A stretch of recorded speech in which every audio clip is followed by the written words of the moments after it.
নমস্কার সবাইকে। আজ 2026-এর 12 জানুয়ারি সকাল সকাল উঠে আগে স্নান টান করে ফ্রেশ হয়ে নিয়েছিলাম। আর তারপর কিন্তু চলে এলাম নিচের ঘরে। নিচের ঘরটা আগে ঝাড়টার দিয়ে তারপর নিচের ঘরে যে ঠাকুরটা আছে সেখানে পুজো দিয়ে নিলাম।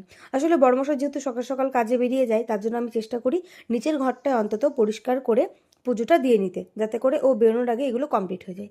এর জন্যই কিন্তু আমি আগে নিচের ঘরে এলাম, তারপর নিচের ঘরে পুজো টুজো সমস্ত কিছু কমপ্লিট হয়ে গেলে চলে এলাম কিন্তু ওপরের ঘরে। বিছানার চাদরটা কিন্তু বেশ কদিন পাতা ছিল, নোংরাও হয়েছে, তাই আজকে কিন্তু চাদরটা বদলাবো। তার জন্য এই সাদা রঙের চাদরটা উঠিয়ে দিয়ে কিন্তু এই গোলাপি রঙের চাদরটা বদলাম। আর দেখলে কেমন লুকটা চেঞ্জ হয়ে গেল। এছাড়া কিন্তু ঘরের আমি আরও টুকিটাকি অনেকগুলো কাজই করেছিলাম, সবগুলো কিন্তু আর ভিডিও ক্লিপ নেওয়া হয়নি। আসলে আমি যখন ব্লগ করি মিনি ব্লগগুলো, সেগুলো মাঝে মাঝে আমার মনেই থাকে না, তাই অনেক ভিডিও ক্লিপই কিন্তু আমার নেওয়া হয়ে ওঠে না। এরপর কিছু জামা কাপড় ছিল রাত্রেবেলা, যেগুলো কিন্তু আমি সকালবেলা উঠেই গুছিয়ে নিলাম। তারপর চলে এলাম রান্নাঘরে। তো এই যে এটা তো প্রতিদিনের কাজ, রান্নাবান্না না করলে তো আর খাওয়া যাবে না। আমার মনে হয় কেবল আমি না, আমার মতো প্রত্যেকটা গৃহবধূই কিন্তু এরকম রান্নাবান্না এই সময়টাই করে। তো তারপরে দেখো শাকটা ছাড়িয়ে নিচ্ছিলাম, এদিকে কিন্তু ডিম আলু সেদ্ধ বসিয়ে দিয়েছিলাম, বেগুনটা ভেজে নিয়েছিলাম।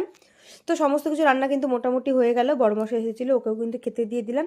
চলো তোমাদের সাথে শেয়ার করি আজকে কী কী রান্না করেছিলাম ভাত, তার সাথে কিন্তু ছোলার শাক আমার ভীষণ ভালো লাগে, তাই বড়ি বেগুন দিয়ে করেছিলাম।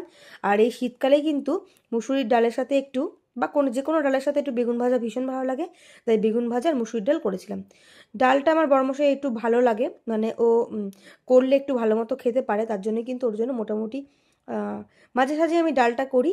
তার সাথে কিন্তু আজকে করেছিলাম ভীষণ পাতলা করে আলু দিয়ে ডিমের ঝোল।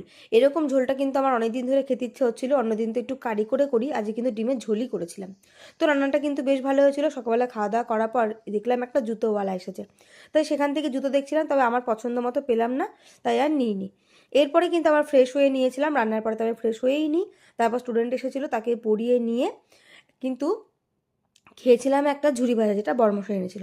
তারপর দিয়েছিলাম একটা লম্বা টানা ঘুম দুপুরবেলা খাওয়া দাওয়া করার পরে। তো ঘুম থেকে উঠেছিলাম, আর তারপর কিন্তু বড়মশাই গিয়েছিল বাজার দোকান করার জন্য কিছু টুকিটাকি জিনিসের জন্য। রাত্রেবেলা ইচ্ছা হয়েছিল আজকে একটু অন্য কিছু, ভাত বা রুটির বদলে একটু চাউমিন খাবো, তাই ওকে বললাম একটু চাউমিন ডিম এসব আনার জন্য। তো ও কিন্তু তার সাথে আমার পছন্দের বাউলিটাও এনেছিল। বাউলি তো আমার খুবই পছন্দের। সত্যি কথা বলতে গেলে ও এগুলো খায় না খুব একটা, এসব খাবার কিন্তু আমিই খাই। তবে ও খেতে খুব একটা মানা করে না, যেটা আমার পছন্দের সেটা দোকানে গেলে কিছু না কিছু আনেই। তো বাউলিটায় বসে বসে কিন্তু আমি খাচ্ছিলাম। এরপরে কিন্তু এটা খাওয়ার পরে আমি আমার মা, দিদি, আমার দিদা প্রত্যেকের সাথেই কিন্তু কথা বলেছিলাম, যেমনটা আর কি রোজ করি। ওইটুকু সময় কিন্তু আমি আমার নিজের মতো করেই কাটাই। তো তারপরে কিন্তু বড়মশাই চলে এলো দুধ নিয়ে, মানে আমরা যে বাড়িতে দুধ আনতে যাই সেখান থেকে ওকে রোজই দুধ আনতে হয়। এরপরে এসে ওকে বললাম কুরকুরেটা তুমি খাও, তাই ও কুরকুরেটা খাচ্ছিল, সাথে কিন্তু আমিও একটু খেয়েছি। এরপর কিন্তু রান্নার সময় হয়ে